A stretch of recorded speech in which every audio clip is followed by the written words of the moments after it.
We are ready to get started. I hope you are too. Fantastic. Well, welcome to New Hampshire's Sustainability Resiliency Academy. We're thrilled to have you here today and appreciate you getting up and coming from all different parts of the state. I heard from Guilford. I know we've got some Keene and Alstead and all over. So thrilled that you made the trek over on this chilly, chilly day. Together with Dr. Fiona Wilson, UNH's Deputy Chief Sustainability Officer and Director of our Sustainability Institute, we are your hosts for today.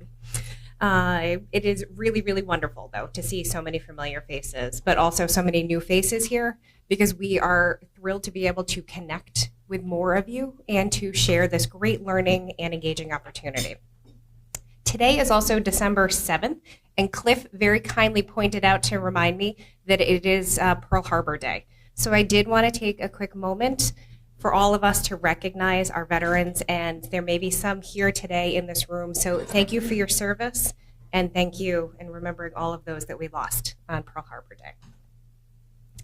For 3 years now, SBDC has been working with businesses and communities to help them build resilience through our business advising and our Academy series. Resiliency planning is not strictly about emergency operations and continuity plans. Building long-term resilience is far more encompassing. It's about making your business or organization stronger, more well-rounded, interesting to diverse clientele, and sustainable in the face of change and disruption. The Resiliency Academy model that we created 3 years ago is also really quite unique. It brings together small businesses and communities to explore their interests and connections at the community level and address resiliency in partnership. It was the first time ever businesses and communities were brought together in this way to explore the issue of resiliency here in New Hampshire. And today is the first time that we are focusing entirely on sustainability. Modern sustainability practices focus on people, planet, and profit, and are driving decision making. By prioritizing sustainability practices, small businesses, nonprofits, and communities can enhance their brand, reduce costs, retain top talent, and attract environmentally conscious customers. Sustainability isn't just an issue that's nice to think about or nice to consider for the future. It's a strategic imperative that ensures resilience in an ever-changing global market. So like I said, I am thrilled to be here today with all of you. We have an outstanding lineup of guest speakers and panelists. I hope you have a chance to check out all the great resource partners that we have around the room. We'll have some time for networking and small group discussions. But before we get going, I do want to take a moment to thank my team. So there's several of the SBDC team out there. So if you guys just want to wave, thank you, thank you, thank you, especially Ben Diane, the guy in the back, for all that he did today. I know you've seen a ton of emails from him, but thank you, Ben, for everything you did to put together Resiliency Academy. I also want to share a quick note of thanks to Bank of America. They were our primary sponsor for the Resiliency Academy this year. Without their support, we would not be here. With that, I am done talking, and we can really get this agenda started. And I'd love to have Fiona come join me. A few months ago, we called her with this crazy idea and said, what do you think about putting together this event? And she wisely said, Liz, there's so much going on right now, especially at a busy point in the semester. But as we talked more, I guess she couldn't resist. So thank you to Fiona and to her team. So I'll let you take it from here. Thank you. Thanks, Liz. Well, good morning, everyone. It is great to have you here on our campus. Welcome to UNH. The UNH Sustainability Institute, of which I'm the director, is delighted to partner with the New Hampshire Small Business Development Center on this event. We're really glad that you have chosen to spend one of your very valuable days here with us. Today, our hope for you is a few things. One is we hope that you'll come to appreciate a little bit more about why sustainable businesses, and we'll define what that is during the course of today, why sustainable businesses are really resilient, successful, thriving businesses. Increasingly talked about, right, sustainability can mean a lot of different things to a lot of different people. But within that sort of wide set of definitions, I think there's some really important common underlying principles that have relevance for you as business owners or people who are leading towns and cities across the state. I think what we hope today is that will help you figure out a little bit about which of the sort of various pieces of sustainability are most relevant for you, as well as for your employees, your customers, and other stakeholders that influence your business. Perhaps it's going to be something really simple, like doing recycling or doing composting in the office or changing the light bulbs out for more efficient light bulbs. But it might be doing something like doing a sustainability certification, or it might be engaging in doing sort of a whole company assessment of your company's social and environmental practices. It might be updating your mission statement to reflect your commitment to people and planet as well as profit. Or it might be adapting your products and services to better align with customer trends. It might be adapting HR policies and practices. You might be looking at your ratio of highest to lowest paid employees in the organization. Maybe you'll do an assessment of what percentage of your employees make a living wage. So there could be all of those things, or it could be one of those things. And we know it can be overwhelming. We know it's hard to know where to start, especially when you don't have either the time or the expertise in-house. So one of the hopes today is to have you meet some organizations and people around the state that will really give you some tangible tools, but also some resources that can help you on this journey. And I really want to emphasize it is a journey, right? Sustainability is not one and done. It is a kind of basically a lifetime commitment to constant improvement. But you're not alone. And I think that's another really important message we want you to take away today, that SBDC, the UNH Sustainability Institute, and some other wonderful organizations around the state who are around the room here are here to help you. And as you learn more and start to see connections amongst different aspects of sustainability, I think you're going to want to learn more and probably engage more deeply. And I'm glad about that, because I really firmly believe it is the future of business. Before we kind of get too much further in, though, I want to just ask you some things. So sustainability, as we've said, means a lot of things to a lot of different people. But I'd just love to hear, just by show of hands, why are you here today? What do you hope to get out of today? I think it'd be really useful for me and for other speakers just to hear why you're here. Why did you choose to come today? Yes. To hear about the different innovative solutions and disruptive we use in the sustainability space, whether it's in the circular economy, electric vehicles, different ways that people are working together and breaking rules. Great. So about collaboration, how people are working together, disruptive innovations. You mentioned the term circular economy. Maybe we'll have time to talk about that later. Yeah, fantastic. Thank you. Yes. Yeah, so looking for people in recycle space for construction. Recycling, construction materials. Yeah, it's a huge issue. Yeah, fantastic. Other reasons other people are here today. Yes. To better advise my clients, our business clients, on ways that they can start their journey or continue their journey and base maintenance for themselves. Wonderful. How to advise and help people take next steps. Yeah, fantastic. Yes. I'm a volunteer with Citizens Climate Lobby, and I'm looking to make connections with small businesses. There's a policy at the federal level that will reduce emissions more than any other policy, carbon gain dividend. And we need businesses to get on board and endorse it to help Congress do it. And I also want to hear what businesses are learning because of what they can do inside in their own sustainability efforts. Yeah, so how can we connect policy and business and really create change together? I love that. Yeah, way in the back.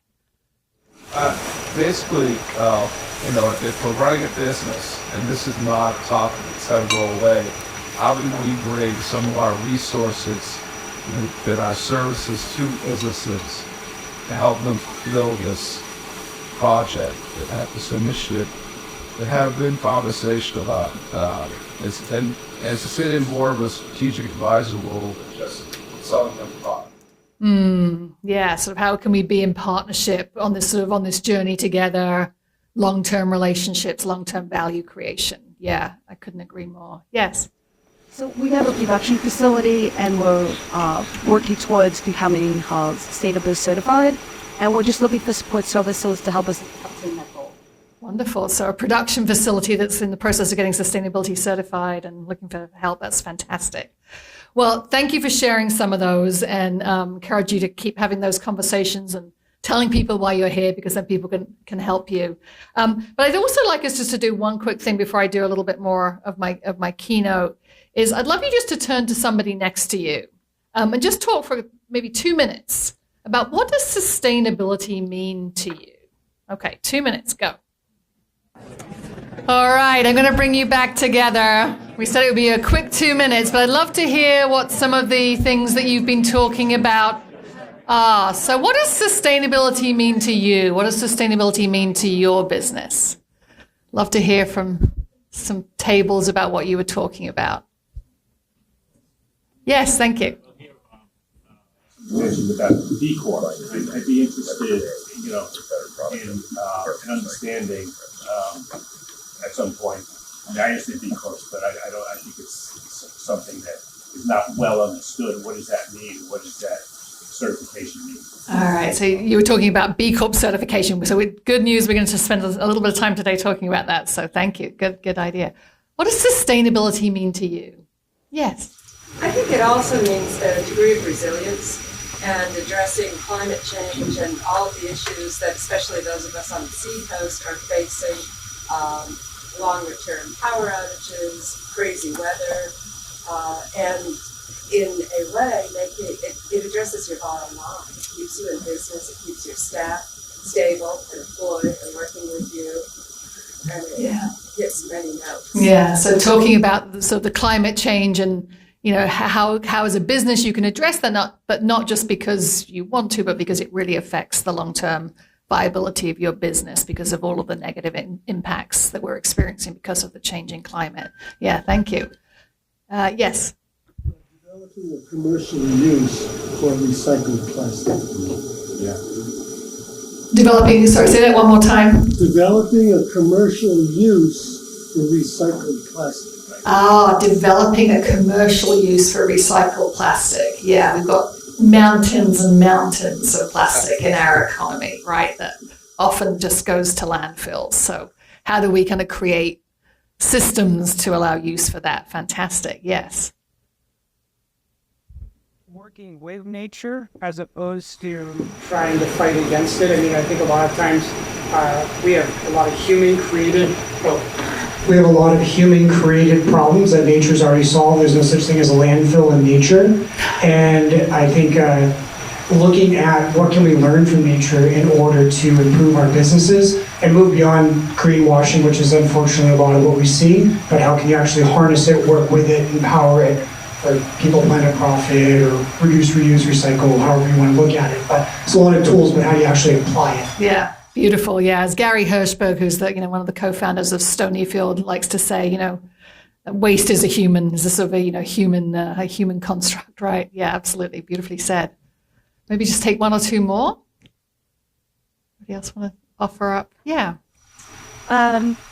So to me, in order for something to be sustainable, whether that's a business or a producer, we minimize farms and maximize improvements, needs to minimize harm and maximize improvements, both kind of environmentally, but also socially, in a way that it is feasible to maintain that for, for the long term. Yeah, beautiful. I love that. Thank you.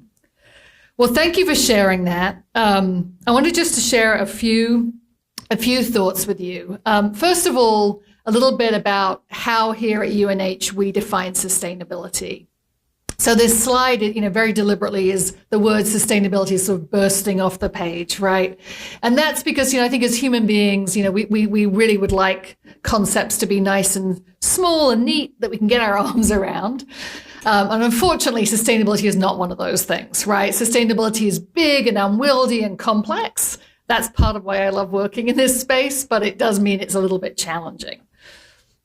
One of the things that we often do here at UNH, is we flip around. People always say, well, how do you define sustainability?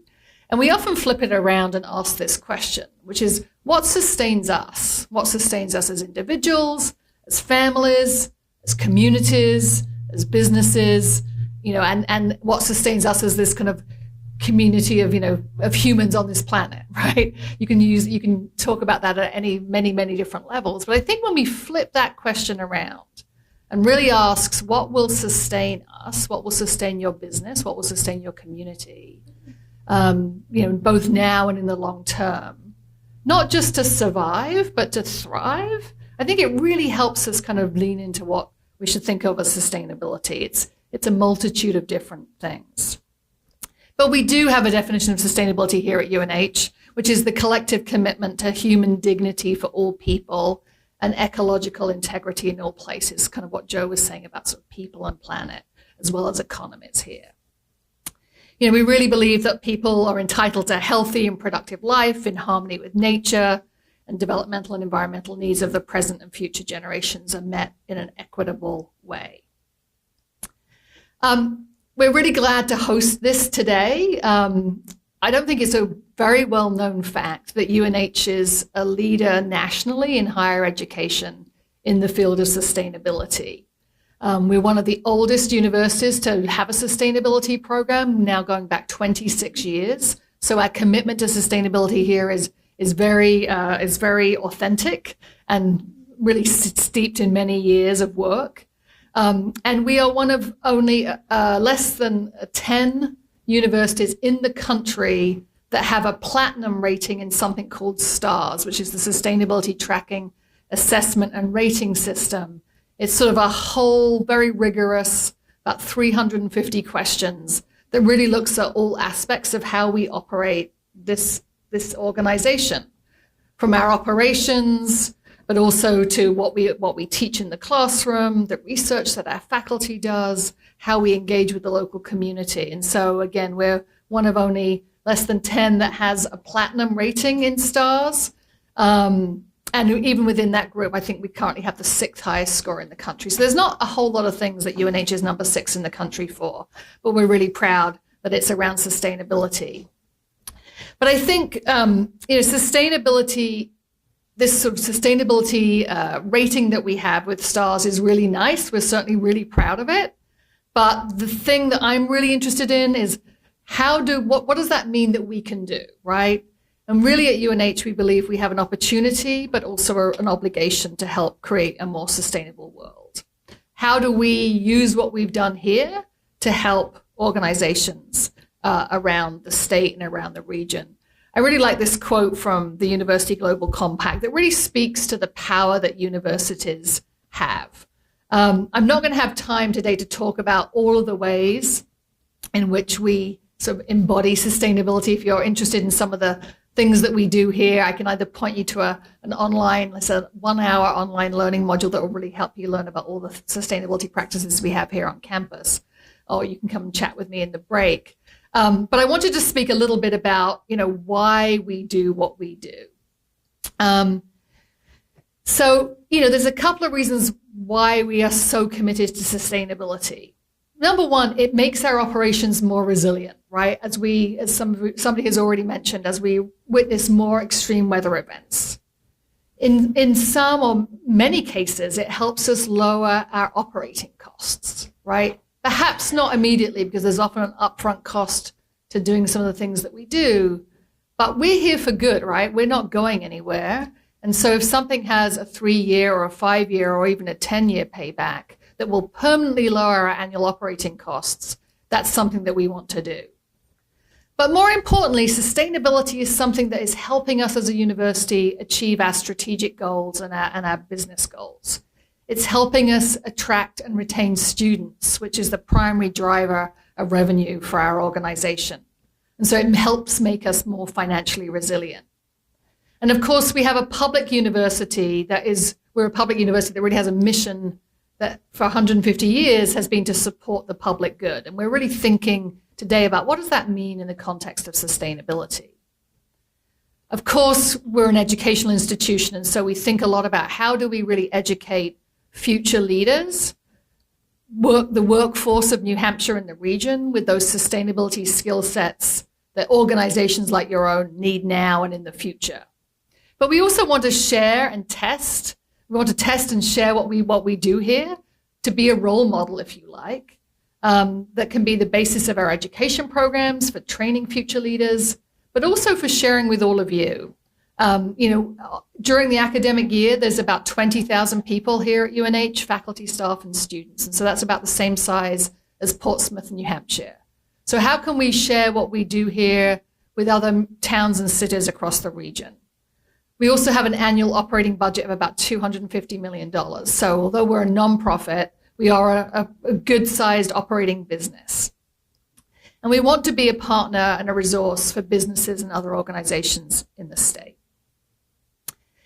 But I want to just talk for a few minutes as well about kind of the bigger context in which we operate. I think some of you have already kind of shared some of that in some of the comments that you shared from the tables, but I think it's important just to sort of keep ourselves grounded in what is going on around us, right? Because what is going on around us is going to affect the viability of our businesses and our communities now and in the future.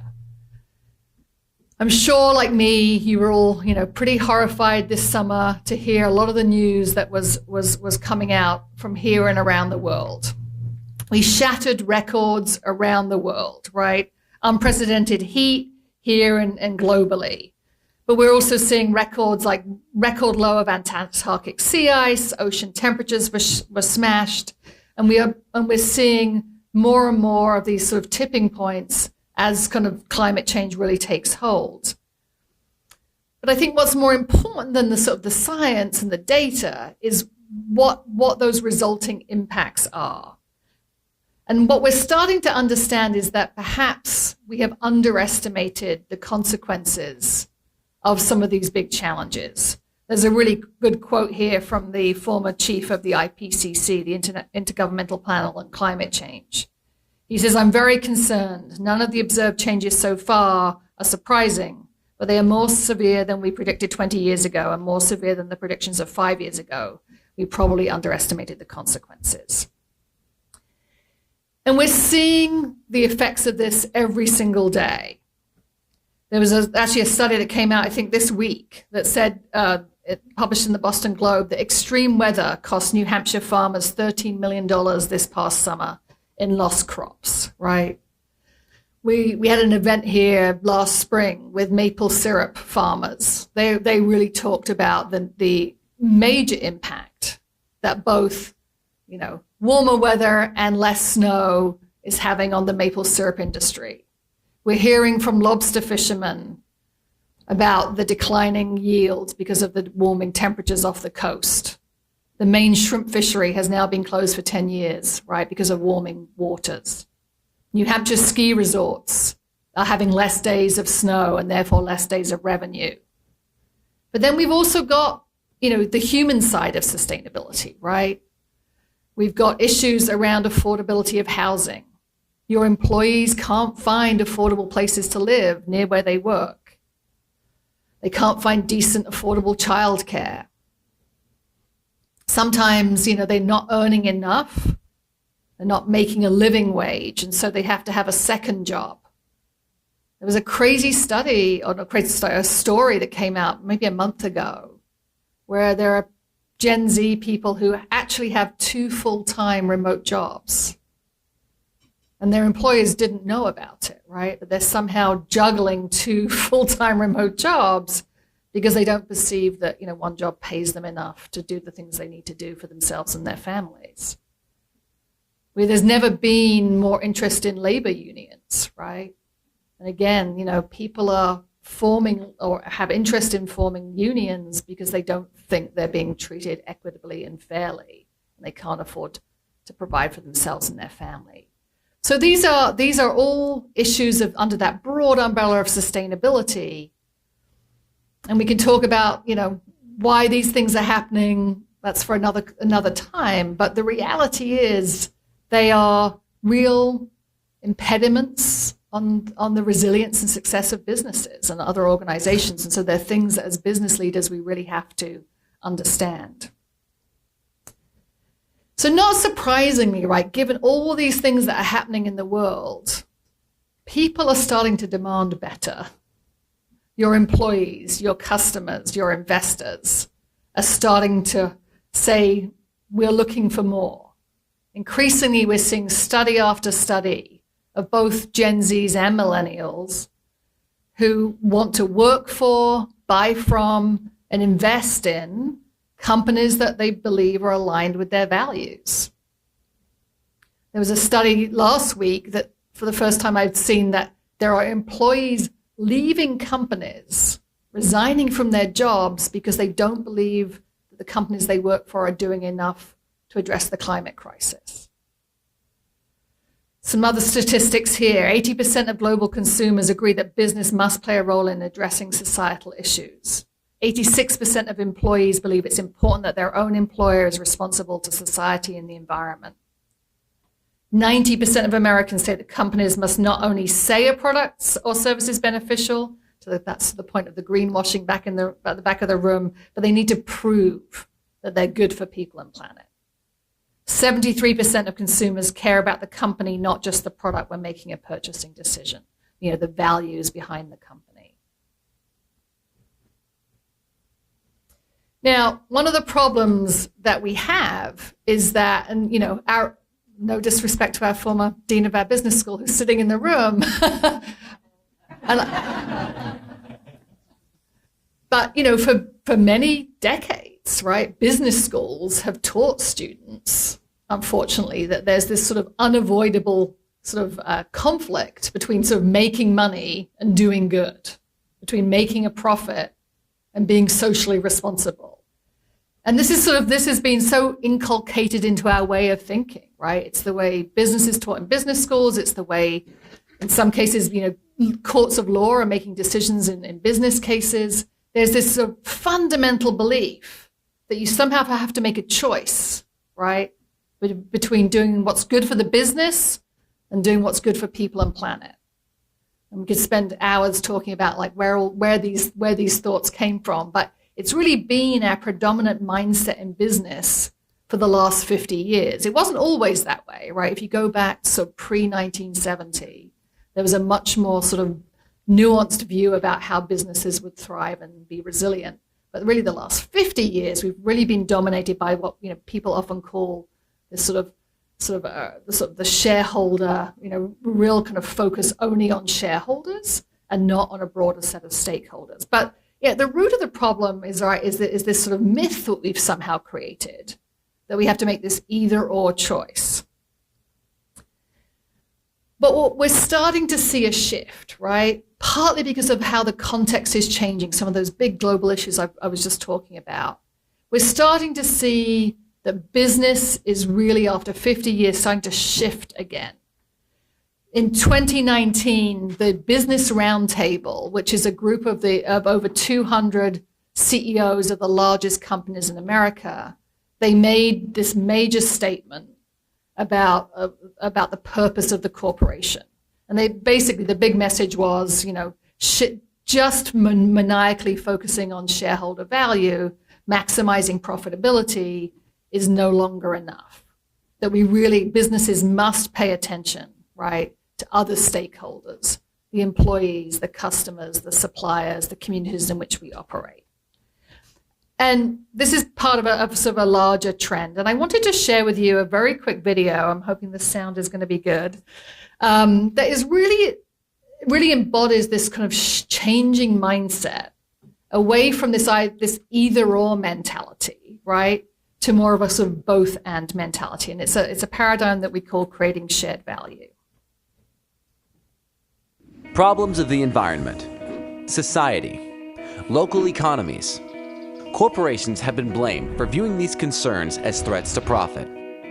But what if these problems weren't threats? What if they were opportunities? Not only to make the world a better place, but to increase profit. What if ignoring these opportunities put the future of your business at risk, while embracing them meant outperforming your peers?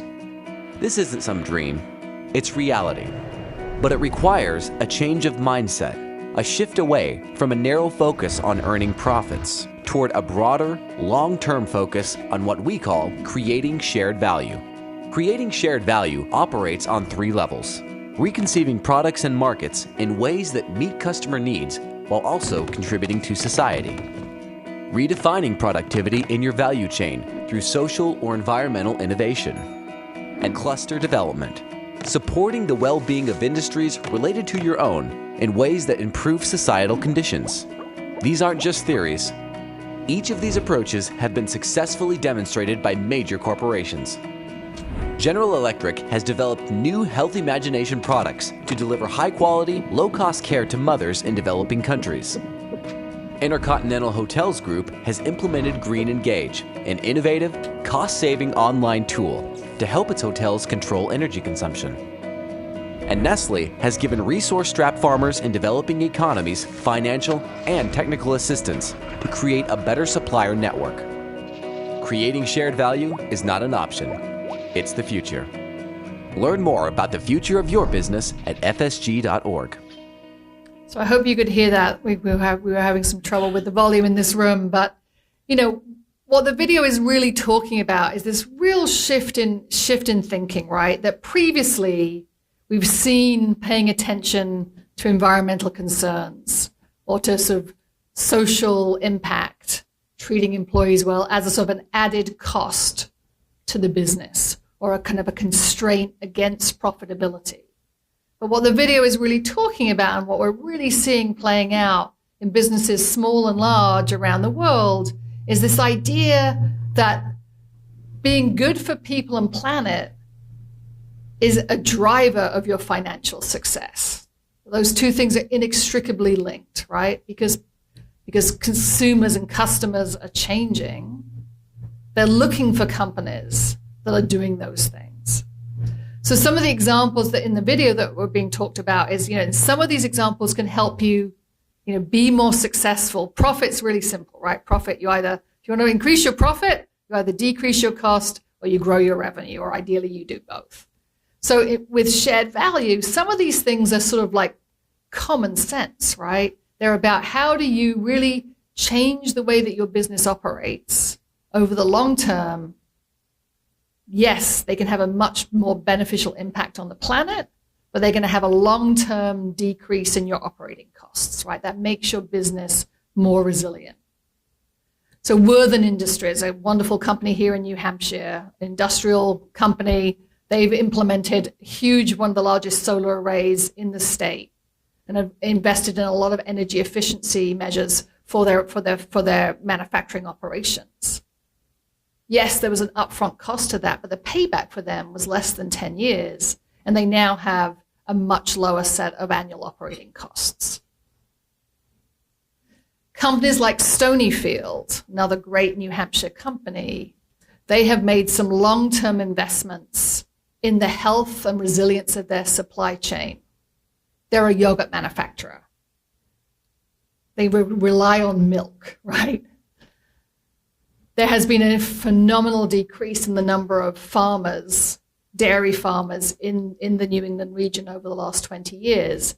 They did an analysis about 10 years ago and just mapped it out. They weren't going to have a supply chain within 15 years if they didn't do something.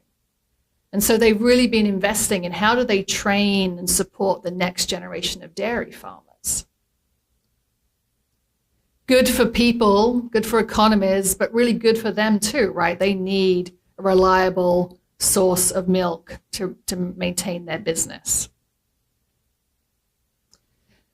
Being good for sort of people and the planet can also be a real brand enhancer. Company, I saw lots of people wearing Patagonia coming into the room, right? We can talk about Patagonia for a long time, and the fact that they're expensive is definitely a criticism. But they're a company that people, precisely because of their commitment to people and the planet, people are very loyal to that brand, and they have a willingness to pay more, right? They pay a price premium for Patagonia products, right? Loyalty is great for your business. When you don't have to keep going out and attracting and finding new customers, you keep the customers you've got. That's a fantastic way to support your business. And then things like new products and new markets. Monadnock Paper, has been in business in New Hampshire for more than 100 years, family-owned paper company. About 10 years ago, they realized that if they stayed in the sort of commodity paper market, they were not going to survive. There was just way too much competition from China and other places. And so they invested in product innovation.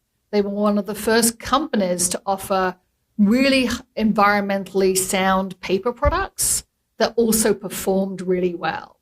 They had one of the first fully recycled white papers that looks white and glossy, but it's fully from recycled materials.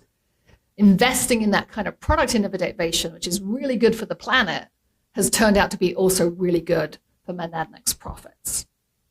And the last example I'll give here in New Hampshire is green wave electric vehicles.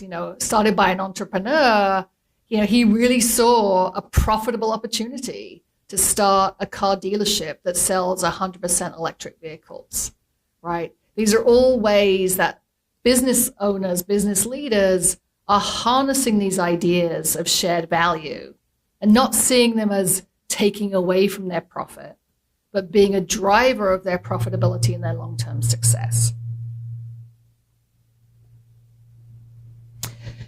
So we're starting to see some real shifts. I think over the last 20 years, again, driven by customer and consumer demand, we've been seeing a sort of proliferation of kind of really good products, right? Products that carry certifications like USDA organic, LEED buildings, fair trade, coffee and tea and chocolate, Rainforest Alliance, FSC certified wood and paper. Those are great certifications, not to take away from those certifications, but I think the evolution that we're starting to see now is this idea of kind of good companies. Who are the companies behind these products? And one of the things that we're going to learn more about today, you'll hear about this from Sue Kaplan later this morning, is really the rise of certified B corporations. There's now over 7,000 certified B corporations here and around the world. These are all companies that really understand this idea that it's not people and planet versus profit, but really people, planet, and profit as inextricably linked. So I'm going to skip over that. Sue's going to tell you a little bit more about B Corps later this morning. But with that, I'm going to transition now to a panel. I'm going to invite up three wonderful speakers to come up and join me. So come on up, Anne and Robin and Julian. Then could we grab the micro? Oh, thank you. So we are joined by three great business owners and leaders up here. So in the middle, you've got Anne Richardson. Anne is the owner of the Richardson Media Group based in Portsmouth. She's owned that business for the last 10 years. She had previous career experience working for large marketing and media companies. And she also spent 7 years as a public school teacher. So Anne will tell you a little bit more about Richardson Media Group in a minute. But welcome, Anne. Thanks for being here.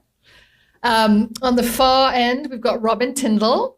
So Robin has been at Hypertherm, a company in New Hampshire's Upper Valley for almost 13 years. She's the environmental stewardship team leader.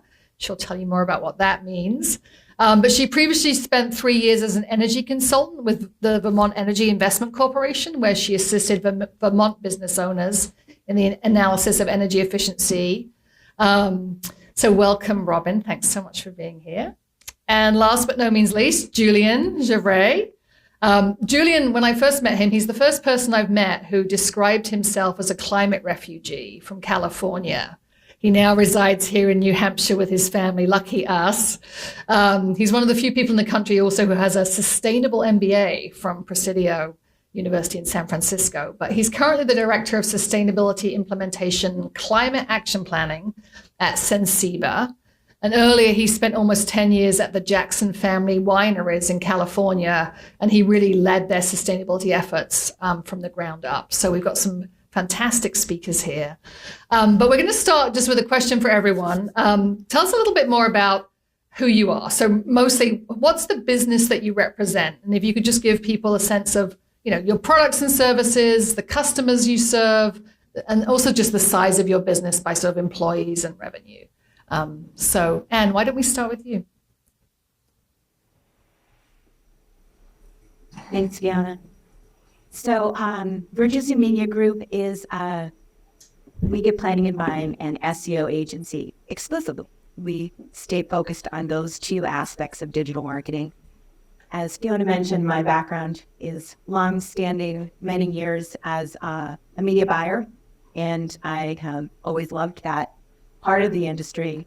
But when I started my company, I wanted to make sure that I was not only doing the work that I loved, but that we were going to be able to offer services to clients all around the world, actually, but across the country and here regionally, to help promote their businesses, help promote their services and products.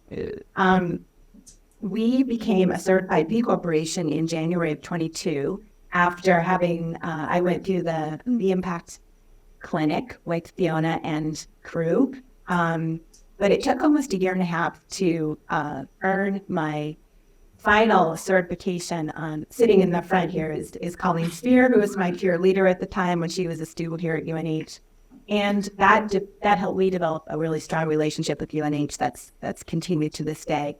As a B Corporation, it has really been a journey, as we've used that term many times already, a journey towards sustainability with a lot of stops and starts. As a very small company, we have about 6 employees, of which 3 are full-time and 3 are contract. We do not have a huge team. There's not a lot of people that can do this work on top of doing the work of find media and optimizing websites, frankly. And we're also trying to be representative of our industry. We want to be leaders in the digital marketing space. So I spend a lot of time doing what I'm doing today, but that takes me outside of the work that we're trying to do in the office. And I have found that to be challenging. So some great victories recently, I'll just leave you with, are using Richardson Media Group's website as sort of our guinea pig towards becoming more sustainable. One is to switch to a greener host. We went from WP Engines to SiteGround, and we have been using metrics tools that have been built recently over the last few years to measure the carbon impact of our own website. We're starting to offer that as just reference, not paid service, but we're trying to talk about this with our clients and agents and partners. We really want to make sure that the websites that we're driving traffic to in media buys, as well as optimizing with SEO best practices, are not going to be pulling so much energy out of the servers that are the invisible creators of a lot of problems here on the planet, as well as we don't want our websites themselves to be having as much carbon impact on the planet. So that has been something that's been, I would say, a slow but steady area of progress for us. And I can go on, but there's other ways of buying media now that we've learned about, where we can have impressions be delivered to more sustainable places, more sustainable platforms. So we're actively moving in that direction as well. We want to stand out for that. That's the branding area that Fiona mentioned. But there's a huge amount of education that's required. And I really appreciate your interest in that, and would always love to talk further about it. And then just give people a sense of the size of your company. Yeah, 6 and 6 employees. Pretty small. We have an office in downtown Portsmouth. It's in an old building, the old Opera House. We don't own it. So I really tried hard when we were going for our B Corp cert to see if our landlord would install low-flow toilets. He gave me a hard no. There was not going to be solar panels on the roof. He wanted me to go sit down and be quiet. So we've had to look in some other directions to be environmentally sustainable, which is obvious. All right. Well, we'll come back and talk a little bit more about what sustainability means to everyone's business in a minute. But Robin, I just would love you just to first of all just introduce Hypertherm, just to give people a sense who don't know the company about who you are, what you do, who your customers are, the size of the business. So we are Hypertherm Associates, a 100% employee-owned company. We've been around for about 55 years, headquartered in the Hanover and Lebanon area, but we operate globally. We have about 2,000 associates. And so our business is probably something that you've all been touched by in some way, but without knowing it, we're a B2B customer, and we sell to other industrial manufacturers. So an example I like to use is parts that are made by John Deere for their tractors. John Deere is using our equipment in their factory to cut those parts. So that's our plasma cutting equipment. It can cut any conductive metal. So think of pipelines, ships, really thick steel, construction equipment, structural steel for buildings, bridges. You can't get onto or off of Manhattan without going over a bridge. Just didn't need to buy our equipment. So that's one part of the business. The other is industrial cutting that's done by water jet, and water jet is 60,000 psi water that can cut through anything. So that could be concrete, glass, chicken, fabric, conductive metals, non-conductive metals, N95, Chicken. Yeah, so basically anything that's cut by an industry could probably be cut by our products. Awesome, thank you. We'll come back and talk a little bit more about sustainability in a second, but let's go to Julian and just get a sense of Sensiba and your company. Thank you, Gala. So I'm Julian. I first and foremost, I'm a father of two and a husband, and just thinking about the legacy that we as humans are leaving for those who come behind us has really informed and influenced and driven my personal sustainability journey, and I've kind of grown to integrate that into my business life. We're now 20 odd years. So prior to moving to New Hampshire 3 odd years ago, I was the head of sustainability for Jackson Family Wines, which many of you may know. And love for drink. Kendall Jackson, Goodness Observer Chardonnay or La Crema Chardonnay or Pinot Noir. And so those were the brands and the wineries and the wines that I supported from a soup to nuts sustainability program over the past decade or so. I kind of sat in this really interesting space where Jackson Family Wines was about a 1,500 person enterprise, vineyards, wineries, production facilities, sales, marketing, operations, finance, the whole nine yards, operating primarily on the West Coast of the United States, but we had holdings throughout the globe. And it was my job to synthesize sustainability to really help make the space for investment in sustainable infrastructure. For a privately held company that did not have to, by law, report out on anything or disclose anything. So I kind of sat between the family and the professional executive team. And so in my early days in finding early wins and really kind of gaining and establishing credibility for myself and my work, it was focused on the bottom line. And how do we demonstrate that an investment in energy efficiency, renewable energy, regenerative agriculture, pick your crazy sustainability idea, how it actually made good business sense and how we can demonstrate that by effectively baselining everything and understanding kind of the true cost of what business as usual kind of bore on the business. So over the span of 10 odd years, the company invested, I think, close to $19-20 million in sustainability initiatives across the enterprise, and it returned over $25-26 million in intangible value. So there is, in my mind, a very clear business case. I think it certainly scales, that we can talk a little bit about that. But in my new role, I am the head of ESG and sustainability services for a accounting firm. Sensiba, we're a West Coast-based firm. I'm an anomaly. I live in beautiful New Hampshire. I absolutely love it here. It was a little cold today, but we're managing. And we are also a certified B Corp, and that kind of started our sustainability journey back in 2017. And the firm, so Sensiba, we've got about 350 employees spread all across the United States. We went pre-COVID from having employees in 2 to 3 different states to now I think we have an employee in just about every single state. There's about 350, 25 equity partners in the business. And our sustainability journey started with the B Corp certification because we kind of recognized the tangible business value that it created for us as a firm in terms of employee recruitment, employee retention. Increasingly there is this generation of of people entering the workforce who want to work for companies that align with their values and align to their own personal missions. And then we also started to see, as the world is increasingly kind of moving towards more transparency as it relates to reporting, we saw an opportunity for the accounting profession to play a role in that.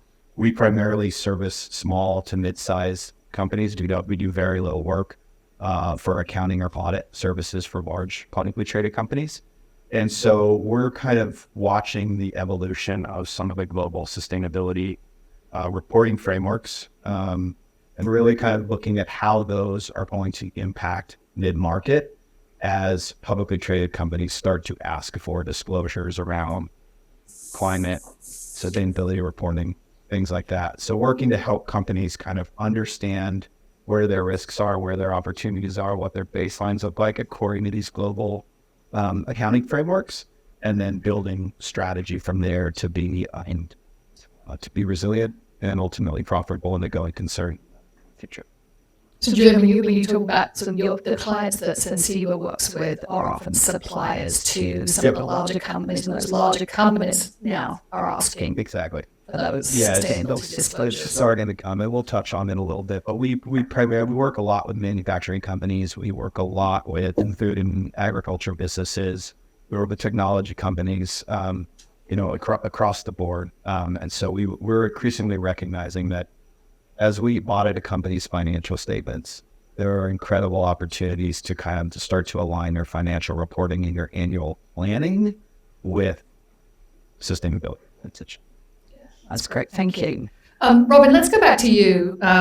Julian and Anna both talked a little bit about how sort of sustainability is showing up in their businesses, but tell us a little bit about how sustainability sort of shows up at Hypertherm and how it's linked to sort of business success in your mind. Right. So I guess first of all, I should mention that we have a triple bottom line mission. So it gives our concepts and our interpretations of people, planet, and profit right in our mission statement, as well as our stated core values. And we consider environmental leadership and reducing the environmental impact of everything we do to be a critical success factor and a core value.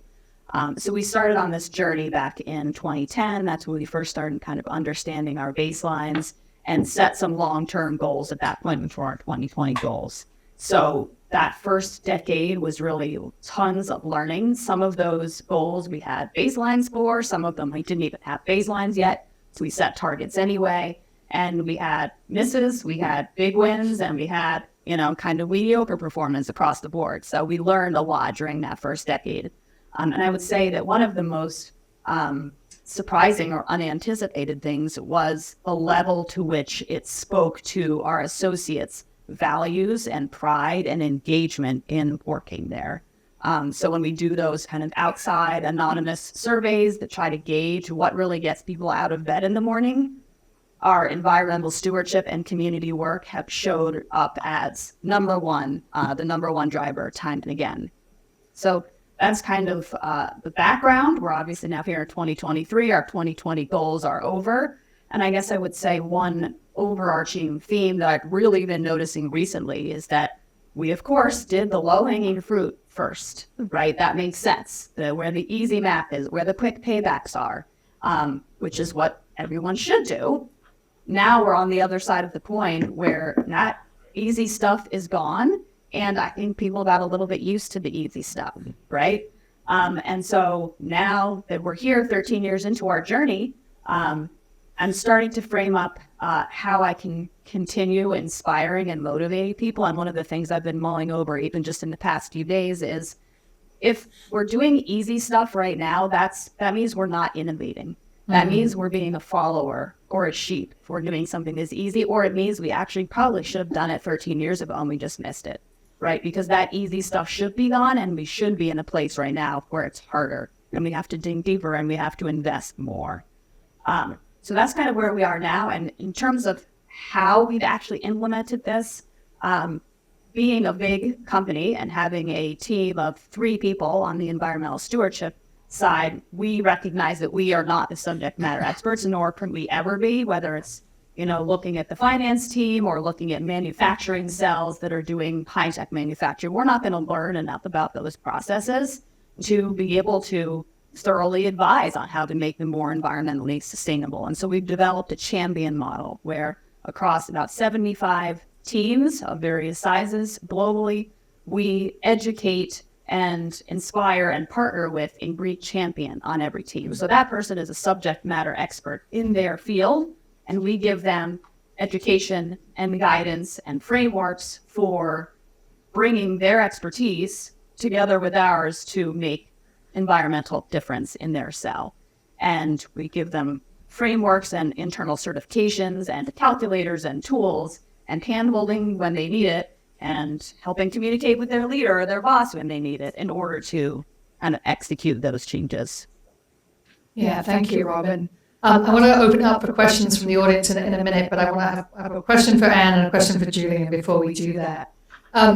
Julian, can you just give a little bit more context or a little bit more from your time at Jackson Family Winery? What were some of the sort of aha moments that you've had? And also, what are some of the most immediate first steps a company can really take to improve their sustainability performance? Sure. I want to just quickly respond for re-emphasize what Robin just said. So in my early days at Jackson Family, we had that was a team of, there were like 1.5 of us working on sustainability for the business.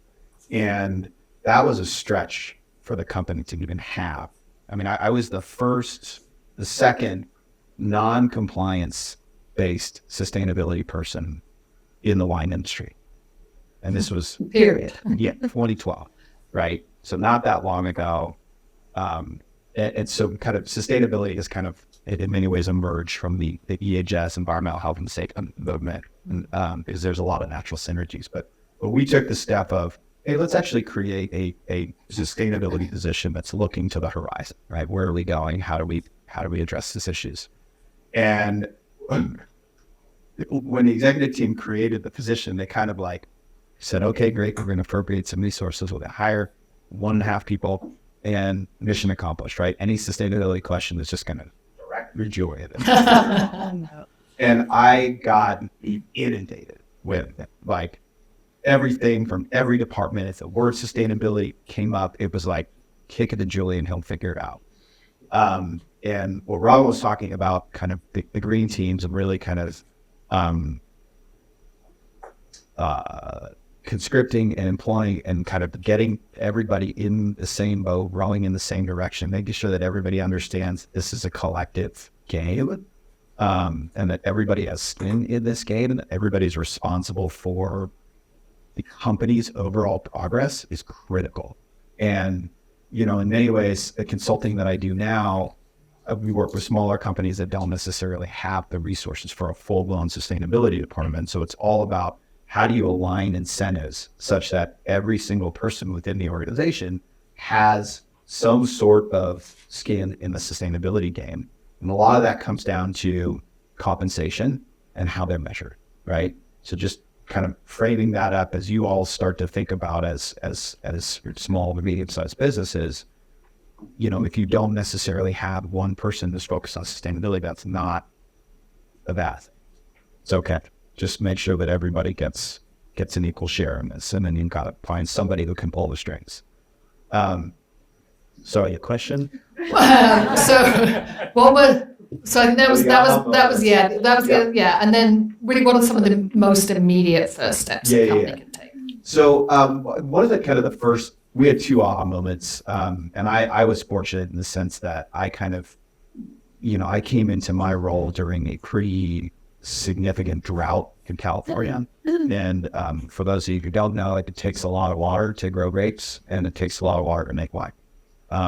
Not water that's added to the product, but a lot of water in the production process, right? And we didn't have a lot of water in California between 2010 and 2020, essentially. So I leaned into that opportunity and looked at it and said, well, let's actually start to understand and baseline our water usage, because nobody had done that before. And then not only baselining the water usage, but let's actually look at the cost, the true cost of using water. And most of our vineyards, most of our wineries at the time, they were on well water systems, right? So everybody just assumed, hey, this water's free because we pump it out of the ground with impunity. There's quantity, availability issues associated with that. There's also water quality issues associated with that.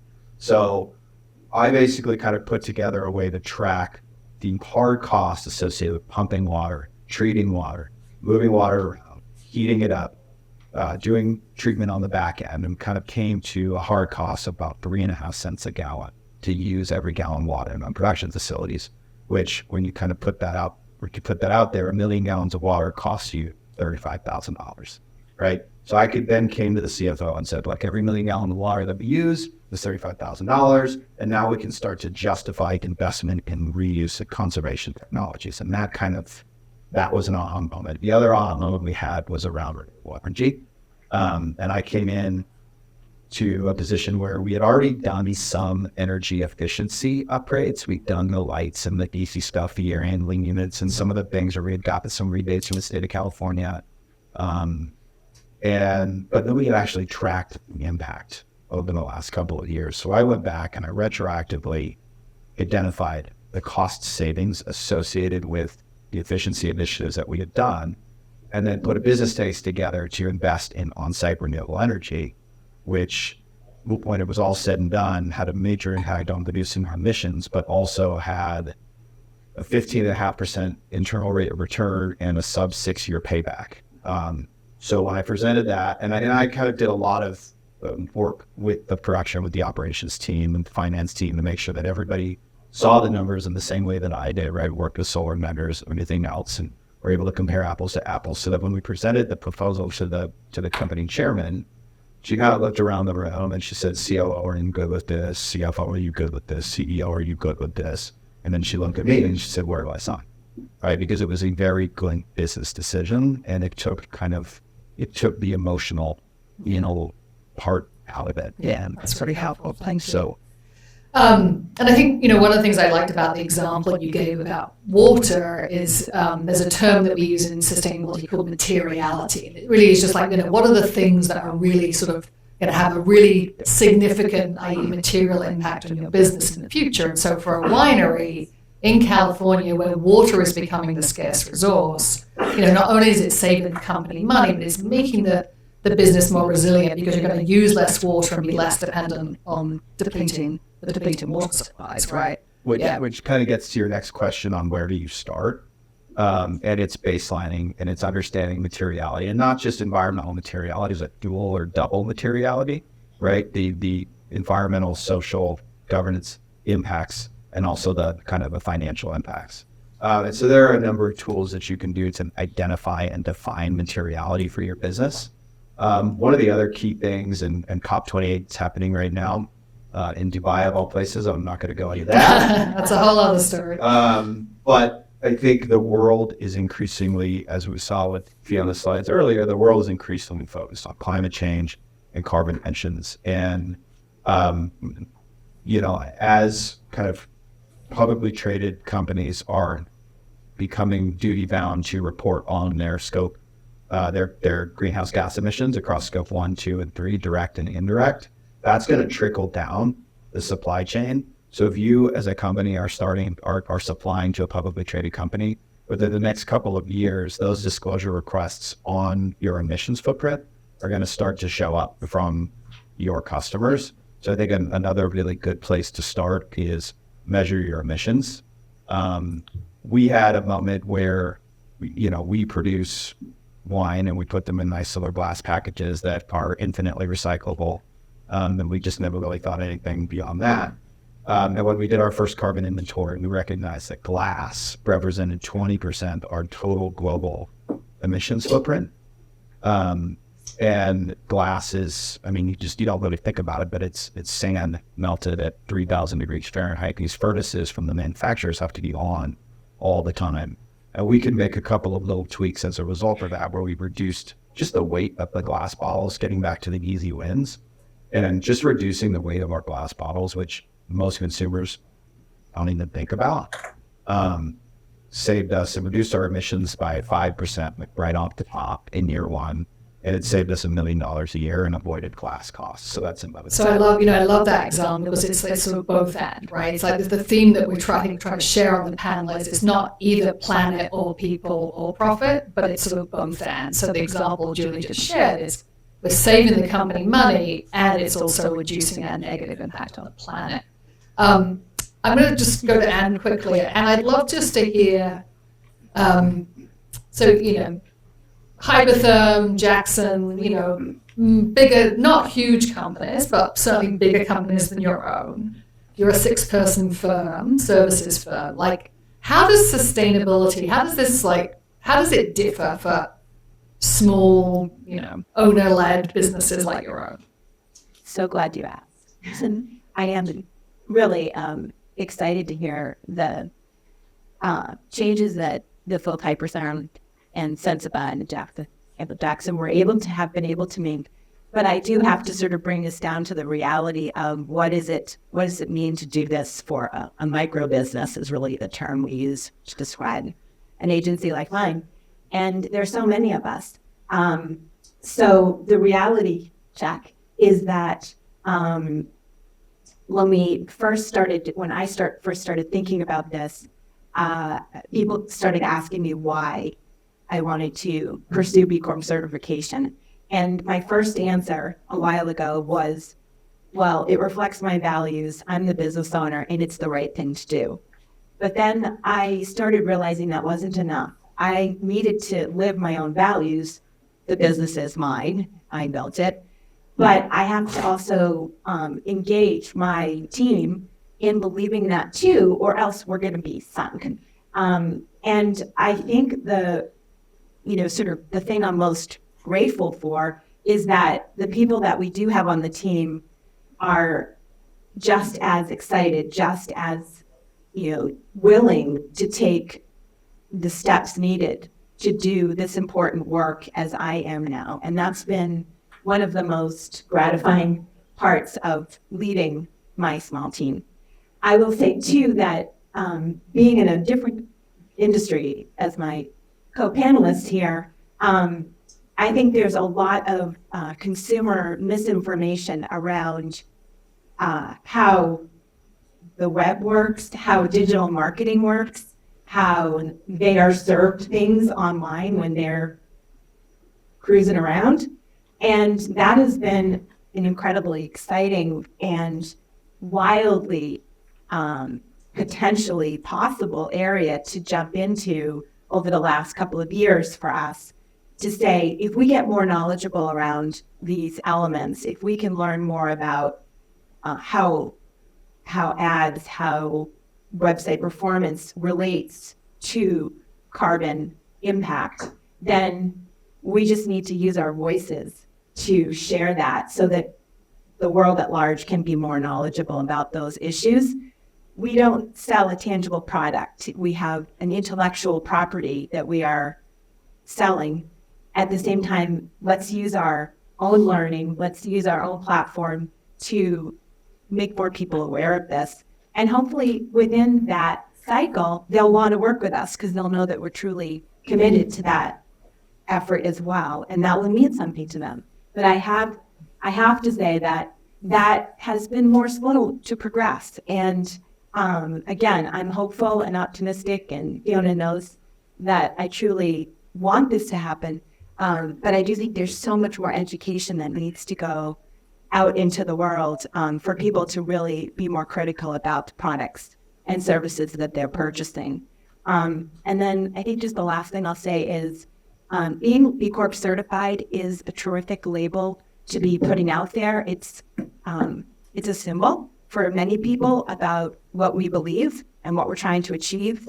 But it's not the only reason why you should go about doing those things. If you're not quite ready to get B Corp certified, or if you don't feel you have the resources yet, I highly recommend going through it. But you might feel like, oh, if I don't get it, I'm not sort of legit. I disagree with that. I really think that it's a spectrum. It's a process. It's a spectrum. It's an evolution. And just taking those steps, those early steps, are still really important, and the world needs it. Yeah, and I think so what you're saying partly, and my colleague Stu Kaplan's going to talk a lot more about what goes into B Corp certification a little bit later this morning. But you've all said in different ways, how important just gathering data is, gathering baseline information, baseline data, doing an assessment to help you know where to go next, right? You can't change what you can't change what you don't measure. And so, in different ways, you've all talked about the importance of kind of data gathering. I want to just turn it over to the audience. I would love to have you ask some of our panelists some questions. Yes.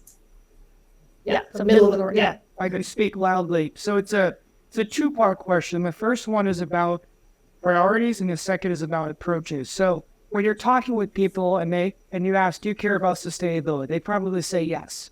But when you start to look at where it falls in the priority, let's say on a cutting machine, do they care about sustainability more than the price, more than the reliability?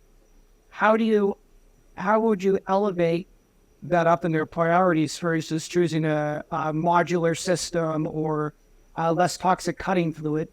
And then the second part is kind of on the approach. Sometimes you hear the carrot and stick approach. Maybe the carrot approach is you can save money on your bottom line. The stick is you might get hit with some sort of a fee for an environmental regulation. But with that, how are you navigating sustainability decisions when it doesn't positively impact your bottom line, but it's not actually saving money? So it's about the priorities and the approaches, and what are you seeing within your businesses, because there's so many different businesses that you're impacting upstream and downstream. Great questions. Yeah, Robin, go for it. So the first part of your question, I think you were referring to customers when they're considering buying our equipment.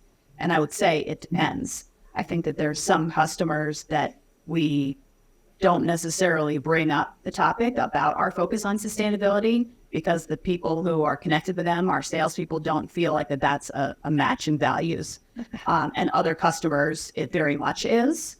We have had customers ask us for the carbon impact of every product that they've bought from us in the past year. Luckily, we were prepared to do that. But they were a huge multinational global company, much bigger than we are, and that was really important to them.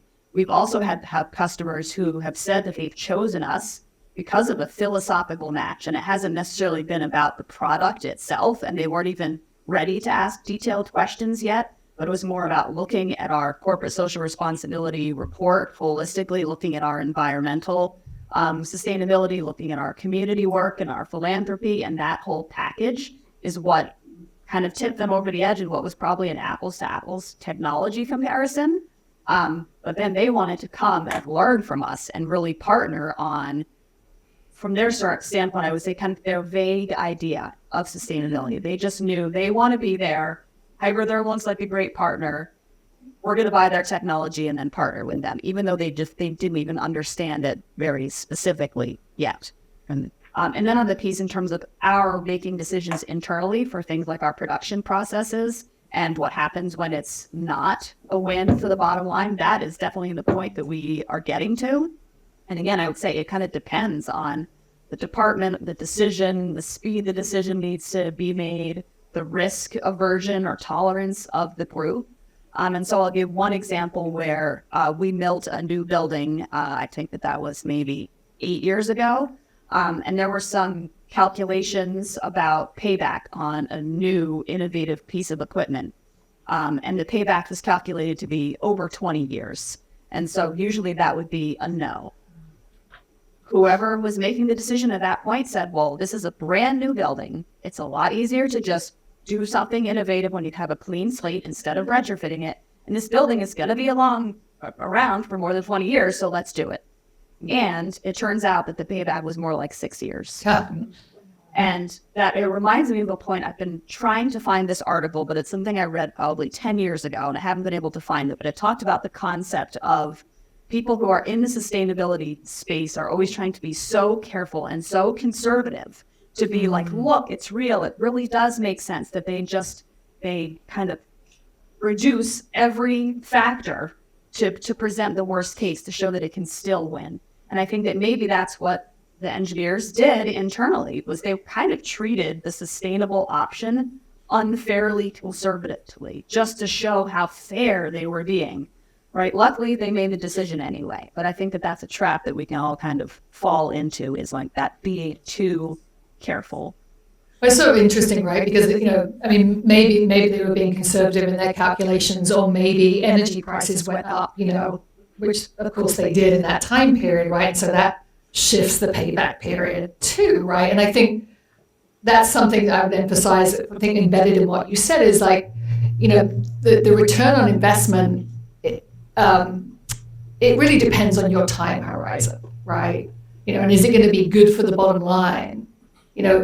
In many cases, making that decision now is going to create a lower cost operating structure. It's going to create a longer term win with your customers. So it may be sometimes hard to bring the ROI right now, but we can all see the way that the world is going, right? Whether it's in rising energy prices or changing customer preferences, it's probably going to be the right decision for the longer term. It just really depends on how you kind of zoom out from next year to, 3 or 4 or 5 or 10 years from now. Yeah. Other questions, Colleen? I'm curious, and you just mentioned you like contractors, so I'm sure you guys also have industry partnership, but when you're in an industry that maybe you are at the forefront, you would have been a forefront, particular innovations, how do you sort of find those industry partners that align with their values to have that sort of consistent messaging across the board and they aren't necessarily your employees, particularly if it's an industry that, for whatever reason, has been resistant to sustainability so far, maybe just been challenging or not well understood. Who wants to take that question? And do you mind just repeating the question briefly, just so people might have heard it back? Well, basically sourcing contract labor that would be values aligned. I think is sort of in that to what we said. Well, in marketing, it's not uncommon to grow and reduce your team. Occasionally, there's some expansion and contraction based on the number of accounts we're working on, and we do hire contract labor. We like to keep long-term contract laborers. We like to keep contractors on for years, not just for an individual project. One of the things that we've done is there's 2 that I can think of right now, but we use directories that are values aligned. So there's a directory out there called Work for Impact, for example, which is a terrific directory of freelance contractors that all have pledged their understanding of what it means to want to work for a sustainable business, especially in the marketing space. So we have a writer, for example, who we found on that platform versus just going to, no offense to Indeed, but we didn't want to go to one of the more generic platforms. So what we're doing is going to those types of resources, using those resources, and carefully interviewing them, asking really good questions. It happened, one of our writers that we have hired had already had a sustainable blog that she was writing about, feeding her family with food from local farmers markets and spending a lot of time researching environmental, farming in her local area. That was also a good fit for us because we wanted her to be able to write some of that stuff for some of our clients. So it really does take a little extra work, but there definitely are channels where you can find that. What's the name of the platform? Work for Impact. And then there's another one that just is being built right now that guy named Rob Morgan, I found on LinkedIn. He's building a people's platform that's going to be doing that too. I want to take maybe super quickly, and then we're going to take. I think just thinking about it from a risk standpoint, if you are not prioritizing sustainability, you risk missing out on a tremendous customer opportunity. And I think more and more businesses are applying the sustainability lens when choosing their business partners. And if you're not thinking about this and you're not reporting on this and you're not developing the strategy around this, you're going to be missing opportunities for business that you don't even know you're missing out on. Thank you. Well, I think we're going to wrap up our panel. So please join me in saying a huge thanks to Robin and Anne and Julianne.